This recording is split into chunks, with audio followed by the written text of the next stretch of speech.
Okay, ito. At tayo magsasampay. Yung mga damit na hindi matuyo-tuyo pero hindi na siya tumutulo, no? Ito, nagsasampay tayo dito. Gamit natin ang powder coating oven. Ayan, sampay siya.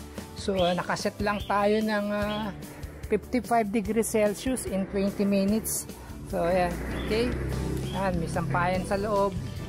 Ayan siya, powder coating oven. Okay. So, okay. Tayo ay magpa-power on na. Ikaano natin to. So, ayan. Kasi tayo ng 55 degrees Celsius lang. At safe lang tayo. Playing safe. Baka masunog ang ating mga damit.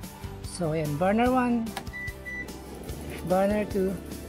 And burner 1. Nagliyab na yan. Ayun. Tapos, ang burner 2. Ayan. Ay. Ito pala. Heater pala. Electric heater pala. Itong burner 2. Ayan.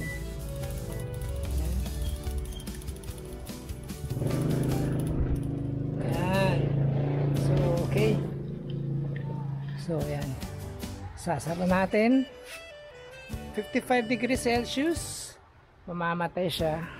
And ito kasi mga damit na to, no, hindi na yan tumutulo, kumbaga natuyo na, ano na yan, ibig sabihin ay ano na siya, naibilad na siya, naisampay na siya, napatulo na, kaya lang medyo basa pa. So ayan, okay na yan. Hintayin natin mamaya, reset natin pa 20 minutes ulit. Yan, 20 minutes. Okay. Yan. Tapos na yung 20 minutes. Nag-alarm na. Binago ko yung setting. Ginawa akong 68 siya. Okay.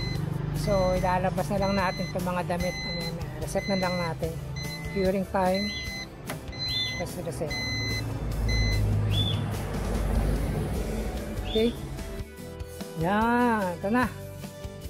Uy, parang bagong plancha. Ang init. Pero hindi naman siya nasunog. Ayan. Okay, good. Pwede na yan. Tapos may second batch tayo. Okay, so yun na. Ayos.